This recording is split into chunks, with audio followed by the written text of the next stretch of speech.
अस्सलामुअलैकुम। मैं मीर अब्बास अली मूसवी, मौरूसी मुतवल्ली मुजावर बादशाही आशुरखाना। जैसा कि आप लोग जानते हैं, बादशाही आशुरखाने की तामीर शहर हैदराबाद की बुनियाद से है। शहर हैदराबाद की बुनियाद में सबसे पहली इमारत चार मीनार है, और चार मीनार ख़ुद भी एक आशुरखाना है, एक ज़री का नमूना है, ताबूत का नमूना है। 12 इमाम जो है, उसमें से 8वें इमाम इमाम रज़ाए ग़रीब को इमाम ज़ामिन भी कहा जाता है। तो उनके ज़री के नमूने के तौर पे वो तामीर किया गया था कुली कुतुब शाह की जानिब से, ताकि शहर को इमाम ज़ामिन की ज़मानत में दे दे और शहर हर वबा से, बलायात से, सैलाब, तूफ़ान, इन सब चीज़ों से महफूज रहे।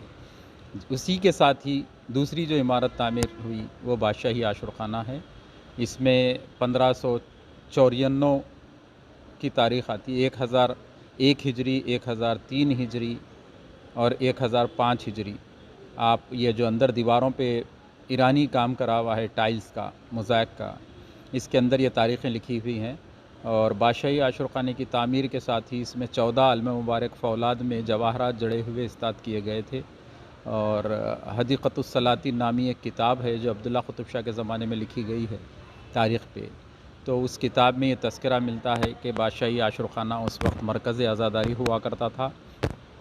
बादशाह वक्त अपने महल सरा से निकलते थे, सियाह पोश, पापियादा, सर बरहना, और आशुरखाने में दाखिल होते थे बाबु दाखिले से।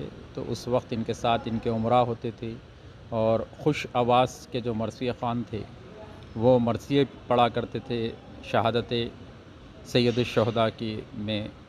और वो यहाँ पहुँचने के बाद में उस ज़माने में यहाँ पे रिवाज चराग रोशन करने का था। पहली मुहर्रम को 1000 चराग रोशन किए जाते थे, दूसरी मुहर्रम को 2000, तीसरी को 3000।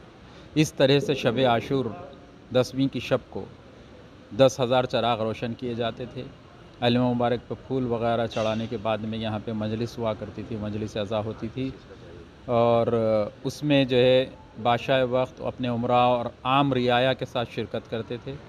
और इख्तिताम मजलिस पे जैसा कि तबरुक की तक़सीम होती, उस ज़माने में भी तबरुक की तक़सीम जो है उसका भी तज़किरा है। उसमें कंदूरी नाम की कोई नॉन वेजिटेरियन, जिसमें गोश्त वग़ैरह नहीं होता था, वो डिश तैयार की जाती थी। और बादशाह वक्त ख़ुद यहाँ पे तबरुक तनावुल करते, और उसके साथ साथ उनके उमरा और ग़ुरबा, फ़ुक़रा और तमाम शुरका जो भी उस मजलिस के होते थे, वो सब वही तबरुक हटके भी साल भर अलम मुबारक के मुख्तलिफ़ मौक़ों पर इस्ताद होते हैं।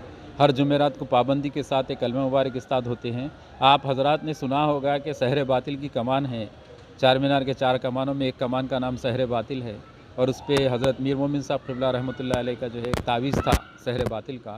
उसी तरीक़े का एक अलम मुबारक यहाँ बादशाह आशुरखाने में इस्ताद है, अलम मुबारक सहर बातिल। ये आयतुल्लाह शेख बहाई बल्कि बहाउद्दीन, ये आमिली घराने के आलिम हैं, ईरान में रहते थे। उनके एक भांजे हैदराबाद तशरीफ़ लाए थे, वो भी यहाँ पे वज़ीर आज़म थे अब्दुल्ला कुतुब शाह के और मोहम्मद कुतुब शाह के दौर में। वो भी बड़े आलिम दीन थे। उन्होंने वहाँ से ये अलम मुबारक ला के हैदराबाद मुंतकिल किया गया था। वही अलम मुबारक हर जुमेरात को इस्ताद होते हैं, बिला लिहाज मज़हब व मिल्लत, न सिर्फ मुहर्रम में बल्कि साल भर इस आशुरखाने में अहले हुनूद हो या अहले तशी हो या अहले सुन्नत हो, सब के सब बिला लिहाज मज़हब व मिल्लत आते हैं। देखिए, ये कुतुब शाही दौर से इस आशुरखाने में क्या एक ख़ासियत ये रही कि यहाँ के अलम मुबारक बाहर नहीं जाते हैं। आशुरखाने में मुख्तलिफ़ मकामात से अलम मुबारक लाए जाते हैं यहाँ पे, और यहाँ से फूल और धट्टी चढ़ाई जाती है। यहाँ पे अलम मुबारक यहीं पे ठंडे कर देते हैं, इस आशुरखाने के बाहर नहीं ले जाते, बल्कि वो हॉल के भी बाहर नहीं निकालते अलम को थे। ये सिलसिला जारी है, आज भी लंगर का सिलसिला जारी है, लेकिन वो कंदूरी नहीं है, बल्कि उसमें दालचा खाना, तरकारी का सालन, इस किस्म से। और चरागों का मैं देखिए आपको वही बताने जा रहा था कि इसमें ये कुतुब शाही दौर तक चलते रहा, लेकिन मुग़लों के गोलकुंडे पे हमले के बाद जब गोलकुंडा फ़तह हुआ तो इस आशुरखाने को फ़ौज का अस्तबल बना दिया गया था, घोड़ों का। और ये सिलसिला बहुत ज़माने तक चलता रहा। लेकिन जब निज़ाम सानी, आसिफ़ जाह सानी, नवाब मीर निज़ाम अली ख़ान बहादुर का दौर शुरू हुआ, तो उस वक्त हमारे जद्द आला नवाब मीर नवाज़िश अली ख़ान शहदा, जो उनके मीर सामा भी हो थे निज़ाम अली ख़ान के, तो उन्होंने बादशाह वक्त के पेशी में एक अर्ज़ी दी, और उसमें ये लिखा गया था कि ये बादशाही आशुरखाना जो है ये मुक़द्दस मुक़ाम है, सरकार सैयद-उश-शुहदा की याद में बनाया गया सो मुकाम है और इसमें इस तरीके से ये अस्तबल में इस्तेमाल हो रहा है। अगर हुक्म हो तो इसको यहाँ से बर्खास्त करके इसमें फिर से आशुरखाना आबाद किया जा सकता है और सरकारी ये बेहतरीन नजरानी अक़ीदत होगा अहले बैत अतहार की बारगाह में आप जब पेश करेंगे तो वो उसको मंजूर किया गया और निज़ाम अली ख़ां आसिफ़ जाह सानी की जानिब से उसको बर्खास्त किया गया।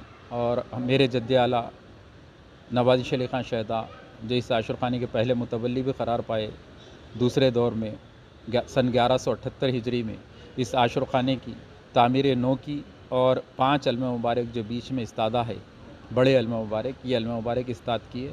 और उसके बाद में जैसा कि आपको तारीख़ गुलज़ार आसिफ़ी वग़ैरह किताबों में भी ये तज़किरा मिलेगा कि क़ुतुबशाही दौर की जो आज़ादारी रवादारी के साथ होती थी उसके तरफ राग़िब करने में आसिफ़ जाहों को एक तो इनके मदारुल मुहाम वज़ीर आज़म अरस्तुजा बहादुर और दूसरे इनके मीर सामा मीर नवाज़िश अली ख़ां शहदा जो मेरे जद है, इन दोनों का बड़ा दखल रहा। तो आसिफ़ जाह सानी ने भी ये कहा कि भाई हम भी अहले बैत के चाहने वाले हैं, हम भी जो है आज़ादारी करेंगे बराबर जिस तरीके से क़ुतुबशाही दौर में होता था। और एक बात और आपको बता दूं कि क़ुतुबशाही दौर में जब आज़ादारी की बुनियाद रखी गई दक्कन में, और बल्कि ये है कि ये दक्कन में क़ुतुबशाही दौर बल्कि नहीं बल्कि बहमनियों के दौर में भी आज़ादारी शुरू हो चुकी थी। तो लगभग अगर आप देखें तो 600 साल का अरसा होता है आज़ादारी दक्कन में शुरू होके। तो चुनांचे आप देखिए बीदर का जो मदरसे महमूद गाँव है वो ख़ुद भी जो है वहाँ पे भी आज़ादारी हुआ करती थी, तलबा वहाँ की आज़ादारी करते थे ज़माने में। इस दौर में क्या इसके बाद में साहब अब ये सिलसिला चलता रहा और ख़िदमत हमारे ख़ानदान में चले आ रही है। मैं मुतवल्ली हूँ, मेरे साथ मेरे भाइयाँ हैं, मेरा अफराद ख़ानदान हमरा सब जने हम मिलकर इसमें खिदमत